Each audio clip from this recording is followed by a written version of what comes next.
پوچھا. مسئلہ اس نے یہ پوچھا کہ جی میری بیوی ایک شیخ سے بیعت ہے، اور جب وہ شیخ آتے ہیں تو میری بیوی مجھے کہتی ہے کہ میں اب 15 دن کے لیے آپ کی خدمت سے بری ہوں، نہ میں کھانا بناؤں گی نہ میں کچھ کام کروں گی، اور میں نے تو بس شیخ کی مجالس میں جانا ہے اور ان کی باتیں سننی ہے اور ان کی نصائح سننی ہے. اور 15 دن یا 10 دن وہ بیوی میرے گھر میں نہیں رہتی، کبھی مجھے کھانا ملتا ہے کبھی مجھے نہیں ملتا. آپ بتائیں میری بیوی کا یہ عمل شریعت کے مطابق ہے یا نہیں ہے؟ انہوں نے ان سے یہ کسی نے مسئلہ پوچھا، انہوں نے اس مسئلے کا جواب لکھ دیا. اب مسئلے کا جواب کا عنوان انہوں نے دیا میری بیوی اور اس کے شیخ. میری بیوی اور اس کے شیخ، اور نیچے مسئلہ یہ لکھا کہ یہ میری بیوی کا پیر جب آتا ہے تو وہ اس کے بیانات سننے کے لیے گھر سے چلی جاتی ہے، اور انہی کے جو ہے نا بیانات میں دن رات لگی رہتی ہے، اور مجھے نہ کھانا بنا کے دیتی ہے نہ گھر کا کوئی کام کرتی ہے. کہتی ہے میں 12-15 دن گھر سے بری ہوں، ذمہ ہوں. انہوں نے اس کا جواب لکھا کہ اس کا یہ عمل شریعت کے خلاف ہے، شریعت اس کی اجازت نہیں دیتی. اب یہ مسئلہ انہوں نے اپنے پوسٹ کر دیا. اب جب مسئلہ انہوں نے پوسٹ کر دیا تو جو مخالفین تھے ان کو یہ مسئلہ کہیں سے مل گیا. انہوں نے یہ مسئلہ لیا اور مسئلے کے اوپر میرا نام لکھ دیا، شیخ ذوالفقار احمد نقشبندی اور اس کی مریدہ، اور اس کو واٹس ایپ میں چلا دیا پورے امریکہ میں. اب ہمیں بھی کسی نے کہا جی کہ آپ کے بارے میں یہ میسج پڑ رہا ہے. ہم نے کہا بھئی ہمیں تو سمجھ میں نہیں آتا کہ کوئی ایسی مریدہ ہو کہ جو 15 دن اپنے خامند کو کہے کہ میں بری ذمہ ہوں. یہ چیز تو شریعت کے خلاف ہے. اگر کسی نے کیا ہے تو ہم تو خود کہتے ہیں شریعت کے خلاف ہے، ہمیں تو پتہ ہی نہیں ہے. ہم نے اس کی جب تحقیق کی تو ہمیں پتہ چلا کہ کوئی ہماری مریدہ عورت ایسی نہیں تھی. ہم نے اس شہر کے ایک بندے کو بھیجا کہ جا کے بھائی پتہ کرو ان مفتی صاحب سے کہ کیا آپ نے یہ فتویٰ میرے بارے میں دیا ہے. تو جب اس نے جا کے پوچھا تو مفتی صاحب نے قسم اٹھا کے کہا کہ اللہ کی قسم اٹھا کے کہتا ہوں کہ میرے ذہن میں تو ان کا نام ہی نہیں تھا. اس نے کہا جی آپ کے ذہن میں تو ان کا نام نہیں تھا، لیکن مخالفین نے ان کا نام لکھ کے اس کو پورے امریکہ میں پھیلا دیا ہے. تو دیکھا جو مطلب نکالنے والے ہوتے ہیں وہ اس طرح جھوٹی خبروں سے مطلب نکال لیا کرتے ہیں. جھوٹ کی بنیاد پہ انہوں نے کتنوں کو گمراہ کیا ہوگا. تو قرآن کی تعلیمات کیا ہے؟ یا ایھا الذین آمنوا اذا جاءکم فاسق بنبأ فتبینوا. یہ لفظ یاد کر لو، کیا نام ہے، کیا لفظ ہے؟ فتبینوا. چنانچہ جو علماء ہوتے ہیں وہ واقعی اس بات کے اوپر عمل کر کے دکھا دیتے ہیں.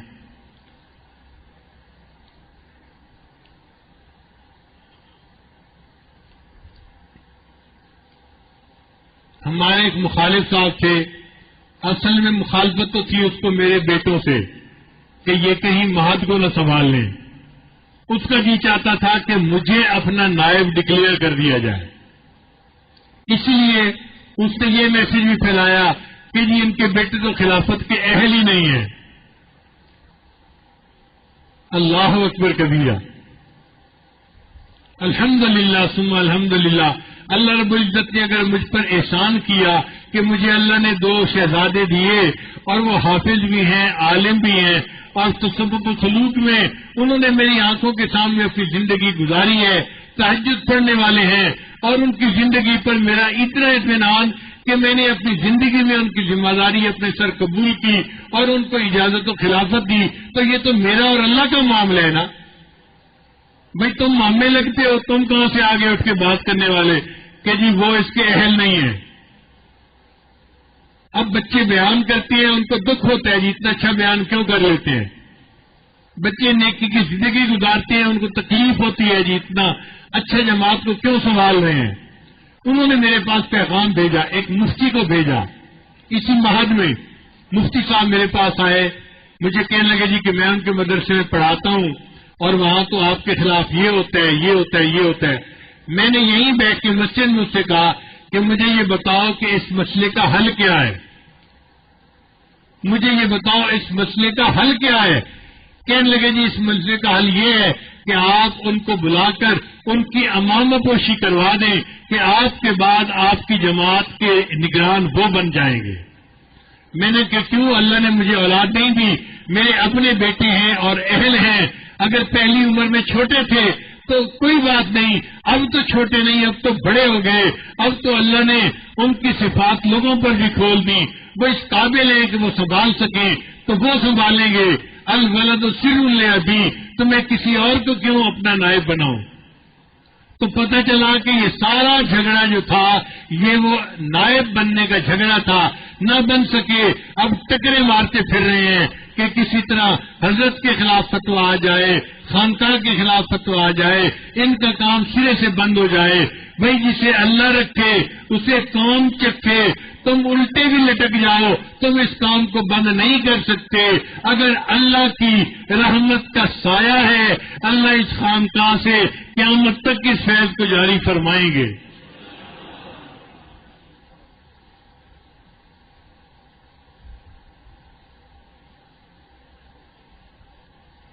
نبی علیہ السلام نے ارشاد فرمایا میرے دنیا میں 2 وزیر ہیں، ایک ابو بکر اور ایک عمر. اور دیکھو اللہ نے ابو بکر و عمر سے دین کا کام لیا یا نہیں لیا. میرا دل یہ کہتے ہیں کہ اللہ نے مجھے بھی دنیا میں میرے 2 وزیر دیے ہیں، ایک میرا بیٹا حبیب اللہ اور ایک میرا بیٹا سیف اللہ. آپ دیکھنا اللہ ان سے دین کا کام لیں گے اور اللہ ان سے نسبت کی اشاعت کے لیے ان کو قبول فرمائیں گے. میں اللہ کا لاکھ لاکھ دفعہ شکر ادا کرتا ہوں کہ اللہ نے میرے بیٹوں پر احسان فرمایا، ان کو دین کی لائن پر لگایا اور میری زندگی میں اللہ نے ان کو دین کا کام کرنے کی توفیق عطا فرمائی.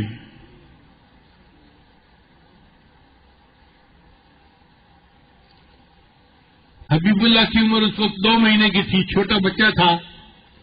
حضرت مرشد عالم رحمۃ اللہ علیہ ہمارے گھر تشریف لے آئے تو میں نے اپنی اہلیہ سے کہا کہ حبیب اللہ کو تیار کر دو، میں حضرت کو پیش کروں گا. اس نے بچے کو کپڑے اچھے پہنائے، خوشبو لگائی. میں نے بیٹے کو اٹھایا اور میں حضرت مرشد عالم کے پاس حبیب اللہ بچے کو لے کے آیا. میں نے کہا حضرت اللہ نے مجھے بیٹا عطا کیا ہے. حضرت مسکرائے، خوش ہوئے اور حبیب اللہ کو ہاتھ میں لے کے حضرت نے فرمایا خواجہ صاحب کیا حال ہے؟ جب حضرت نے فرمایا خواجہ صاحب تو مجھے حیرت ہوئی. میں نے پوچھا حضرت یہ خواجہ صاحب کہاں سے آ گیا؟ یہ تو میرا بیٹا ہے اور میں تو خواجہ صاحب والے خاندان میں سے نہیں ہوں. حضرت نے فرمایا دیکھو کبھی نسبت باپ سے چلتی ہے اور کبھی نسبت ماں سے چلتی ہے. اللہ نے اس کی ماں کو صدیقی خاندان میں پیدا کیا ہے اور خواجہ بن مالک صدیقی رحمۃ اللہ کی نسبت ماں کے ذریعے سے اس بچے کو مل چکی ہے. یہ بچہ 2 مہینے کا تھا جب مرشد عالم رحمۃ اللہ نے اس کو خواجہ صاحب کہا تھا.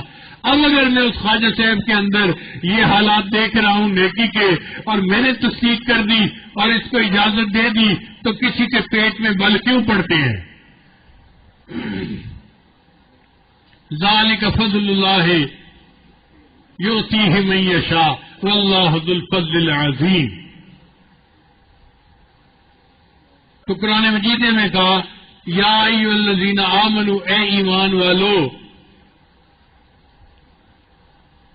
ان جاءکم فاسق بنبأ فتبینوا، جب تمہارے پاس کوئی فاسق کوئی خبر لے کر آئے تو تم اس کی تصدیق کر لو.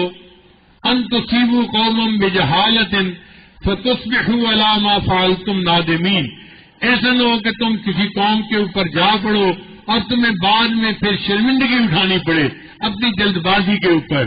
تو شریعت نے ہمیں فتبینوا کا لفظ فرمایا، اس لیے ہمیشہ جب بھی کوئی بات سنیں پہلے اس کی تصدیق کریں. جب تصدیق ہو جائے کہ یہ بات ٹھیک ہے پھر اس بارے میں رائے قائم کریں، ورنہ ماسکنگ ٹیپ اپنے منہ پہ لگا کے اپنی زبان کو بند کریں. کوئی پوچھے بھی صحیح، کہیں جی میں اس بارے میں کچھ نہیں کہہ سکتا. جو زبان کھولے گا اللہ فرماتے ہیں فَأُولَٰئِكَ عِندَ اللَّهِ هُمُ الْكَاذِبُونَ، اللہ کے ہاں بندہ جھوٹا بنے گا، غیبت کا مرتکب بنے گا اور اپنے لیے جہنم کا رستہ ہموار کرے گا۔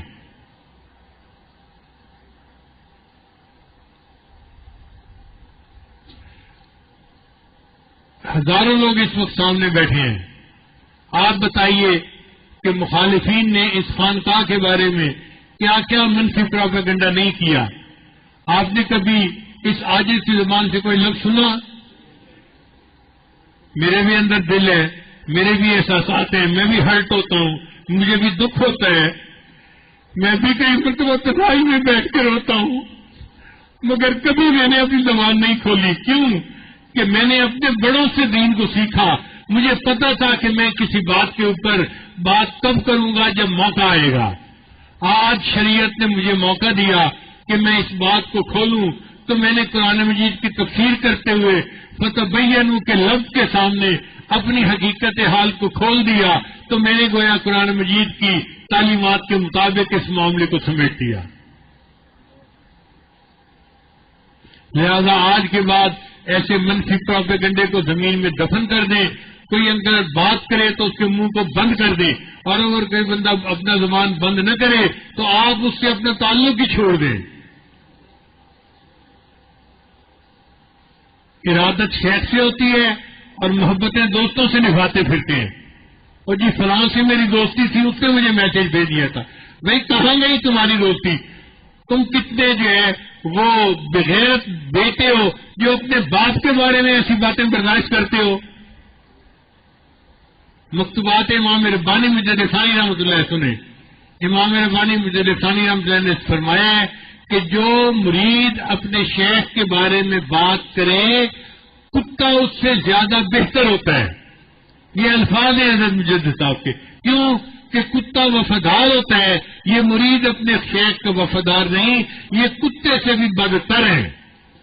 ہم نے ایک مرتبہ یہی مجدد صاحب کا کوٹ کسی محفل میں کہہ دیا، لوگوں نے کہنا شروع کر دیا او جی وہ تو اپنے مخالفین کو کتا کہتے ہیں۔ بھائی میں نے نہیں کہا، میں تو مجدد صاحب کا قول نقل کیا ہے۔ بغیرت بیٹے کو آپ کیا کہیں گے؟ یہ واضح میں رکھیے، آج کسی کو کچھ کہہ دینا بہت آسان ہے، کل جب قیامت کے دن اللہ کے سامنے کھڑا ہونا پڑے گا اور اللہ پوچھیں گے بتا تو نے فلاں کو ذلیل کیوں کہا، فلاں کو کمینہ کیوں کہا، فلاں کو تو نے یہ کیوں کہا، وہ کیوں کہا؟ اس وقت کوئی ماں نے ایسا بیٹے نہیں جنا جو اللہ کے سامنے کھڑے ہو کر جواب دے سکے گا۔ اتنی بات ذہن میں رکھیے کہ انبیاء معصوم ہوتے ہیں اور اولیاء محفوظ ہوتے ہیں۔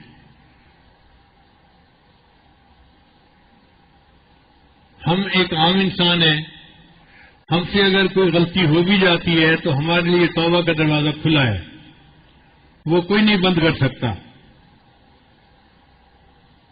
اللہ کے حبیب نے فرمایا التائب من الذنب کمن لا ذنب لہ، گناہ سے توبہ کرنے والا ایسے ہوتا ہے جیسے نے کبھی گناہ کیا ہی نہیں۔ اسی لیے کوئی شرابی ہو، کبابی ہو، زانی ہو، ڈاکو ہو، اگر توبہ کر لے تو کوئی بندہ اس کی توبہ کے بعد اس کو دوبارہ ان ناموں سے یاد نہیں کر سکتا۔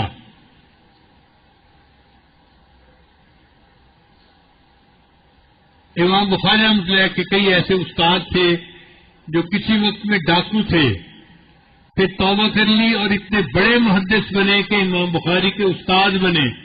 آج ان کا نام امام بخاری کے استادوں میں آتا ہے۔ تو توبہ کا دروازہ تو زندگی میں ہر بندے کے لیے کھلا ہوا ہے۔ ہونا یہ چاہیے تھا کہ جیسے نبی علیہ السلام نے عائشہ صدیقہ رضی اللہ عنہا کو فرمایا تھا، عائشہ اگر تم سے کوئی غلطی ہو گئی ہے تو تم توبہ استغفار کرو، اللہ گناہوں کو معاف کرنے والے ہیں۔